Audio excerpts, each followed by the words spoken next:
you have an affinity for bees. Yes. There's a story floating around. Mm-hmm.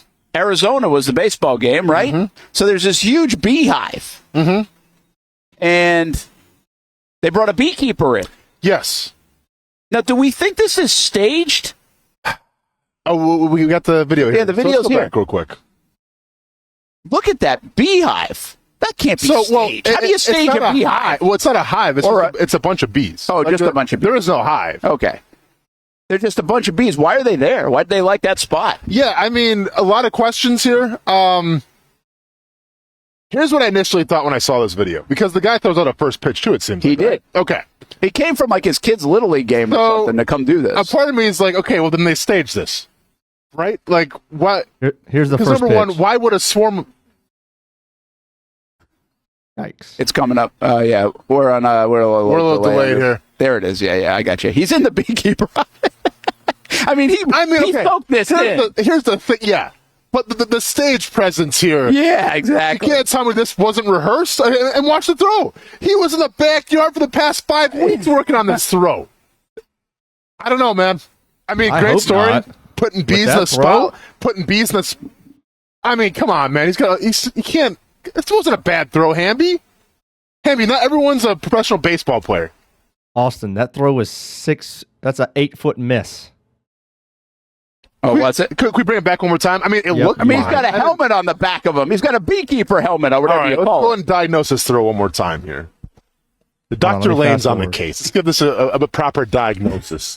We just fast forward. Nice job, okay, Hamby. let's see what we got. I mean, that's not bad. He's got something hanging off his back, Hamby.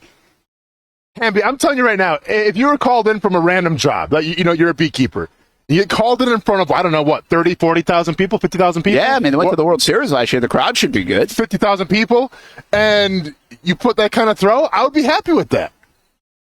That's freaking ridiculous. Wow, okay. Well, sorry to hear that.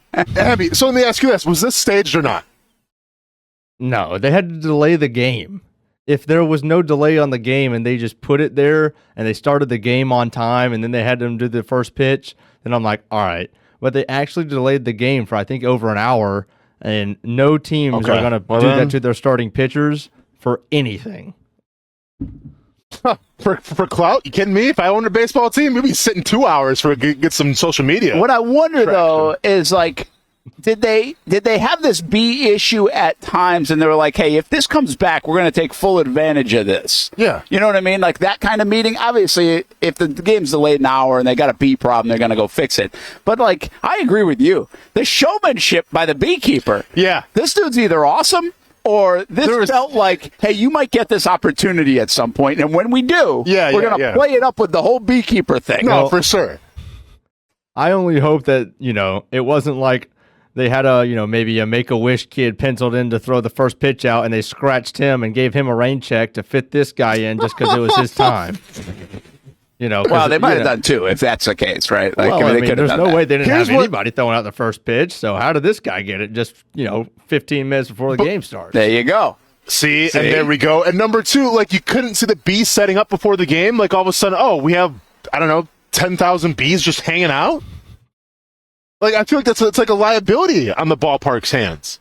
Yeah, I don't know how new. My guess is that they have had some issues with the bees coming over. Yeah. So they had this guy on speed dial ready to go. Yeah. And it's like, hey, if it happens, we're going to play it up. Yeah. Which, by the way, is great. Like, good marketing. Good stuff. Sure. Like, it was fun. We're talking about it. No, we are, man. Everybody was talking about it last night. It's the bees, man. You know how I feel about the bees. But, like, a part of me thinks this guy was in his backyard just practicing, and all of a sudden he got the call. He's like, all right, I'm coming down, and let's go. But there's another bee story out there. Hey, what's the bee story you guys have been doing on the news, Hamby? Wasn't it like with the Florida Theater? Oh, yeah. So, gosh, I forgot about that. It was only yesterday. So beekeepers extracted thousands of living bees that had been in the theater's wall for decades. Yeah. Wow. 20,000 to 25,000 bees. Let's go. The hive intact, and they moved it. Good. That's possible? That's amazing. Yeah, so basically how it works is when you move a hive, the bees will go where the queen goes, right? So you have worker bees, you got drones, and then you get the queen bee. Yeah. The drones, I'm sure you know, are aware of this. The drone mates with the queen bee, then they die. Yeah. That's their only purpose. That's their purpose. You mate, you die. God. Circle of life. And it better be good, I always say. Yeah, I hope so, Brent. I mean, so anyway, so you have the worker bees, but if you move the hive, well, the queen will stay in the hive. The queen very rarely ever flies out on her own because, well, it's a dangerous world out there, Brent. It is. You're in Jacksonville. Who knows what's going to happen? So you take the hive, the queen stays in there, and then the bees will follow accordingly. So the queen. So in this instance, you think the queen bee was in that hive for decades? Can they live that long?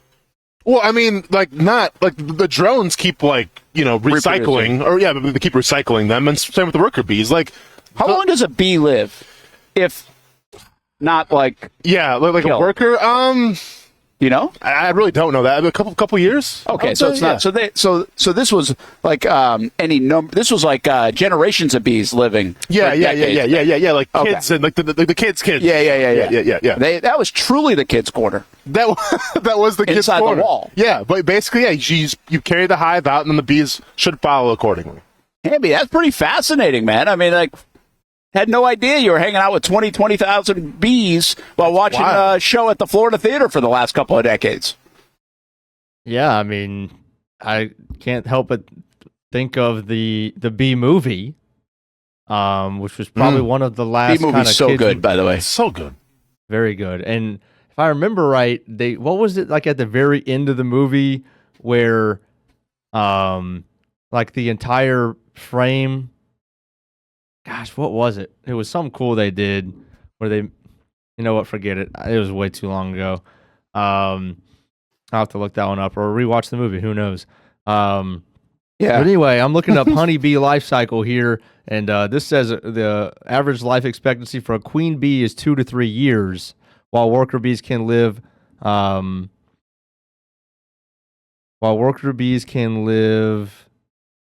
6 weeks to 6 months, depending on the season. Drones only 2 months. There you go. That's it. Constant laying eggs, Brent. Constant mating and constant laying eggs. Holy cow! How much does that queen produce? How many bees? Oh, thousands. I mean, that's all the queen. So, when you get a new hive, that's the queen doing its thing. So, but yeah, that drone bee, that dad bee. Yeah. He's got how many kids? Well, Brent, think before about it. he dies. You know what a honeycomb is, right? Yeah. Well, the kids come from the honeycomb. Yeah. So, every little hole could house a new baby bee. Yeah. We're in church right now. We are in church right now. I can't believe that's all bees live. You got to make the most out of that. Yeah. That drone bee is making the most out of it. Hey, if I'm a worker bee, but if I'm a worker bee living 6 weeks to 6 months, okay, and the alternative is to be a drone bee, live for 2 months, have some fun with the queen, and die. Not bad. Yeah, but I'm trying to go outside, man. What are you trying to do? Stay indoors all day and that's it? Nah, man. There's a whole world out there to see. I guess. So you're saying you'd rather be the drone than the worker? I think I'd sign up to be the drone. I don't know, man. I feel like the worker... Especially if the queen was good looking. Well, sure. And yeah, granted. But also you have to share the queen with, I don't know, 1,000 other drones. So how you really feeling about that? Okay, that puts it in different context. Okay, and meanwhile, I'm going out there as a worker bee, just exploring, sucking on some flowers, bringing it back. Yeah. Maybe I'm going to war, defending the hive. Or maybe you're getting smushed. But you know what? That's life sometimes. So sometimes it's from the flowers, sometimes you get smushed. I'm not going to hang out all day in the hive and just chill and wait my turn. Yeah, that's a good point. Okay. Yeah, that's a good point. Hamby, are you going to be a worker bee or are you going to be a drone? I'm gonna take the worker and thank you, man. And go for the life. There you go, Brent. A little bit longer. Go for the life. Go for that life. I wonder if you live 6 months if you're a worker bee, if it feels like you lived until you were 80 for us. You guys wonder that stuff? No, but it makes sense. They feel man, that guy was getting old. He's losing his fastball. He's been alive for 6 months. That guy was 20 days old, man. It was a good life. Yeah. I love the bee stuff, man. Yeah. It's so fascinating. Bees are so fascinating. By the way, nice reference to the bee movie, especially. It got me a little emotional here, where the kids like graduating and all that. That bee movie played in the back of that Ronan minivan, still man, watching to this day. For a long time. Yeah. I never watched the bee movie. Yeah. I knew every line of the bee movie. No, for sure. My son knows the exact same thing, and there's one part in the movie, like he displayed this knowledge like 2 weeks ago. Sting, like the artist Sting. Oh, yeah. I forgot Sting's real name, but my son knows Sting's real name because they talk about it in the Bee movie. So like one of my friends was over and like he played a song by the Police, and Ronan goes, "Who sings this?" And my friend Chris is like, "It's the Police. It's the lead singer. You ever heard of Sting?" And Ronan goes, "His name's not Sting. His name's actually," and I forgot his name, but like he said his name. And my friend Chris goes, wait, what? How do you know that? He's like, it's in the Bee movie. That's so good. Yeah. We're going to watch the bee movie coming up soon. By the way, Killer Tofu, what did I just walk into? Just a bee lesson, talk, man. Absolute bee lesson. Let's give me the question of the day. Forget the Jaguars draft. Would you rather be a worker bee or a drone bee? I might put it out there, man. Put it out there. YB400 said he's got great perspective here. Daddy Bee will have about 1,000 kids, but he dies, so it's no child support for that daddy bee. Trying to get him off the books. I think we need get him off the books. I think we need an update on the bee movie. Oh, why do we ever have a part 2 here? What more did you want? Oh, because we can do this. Oh, we could do this. The adult bee movie. Yeah, we could do the adult bee movie.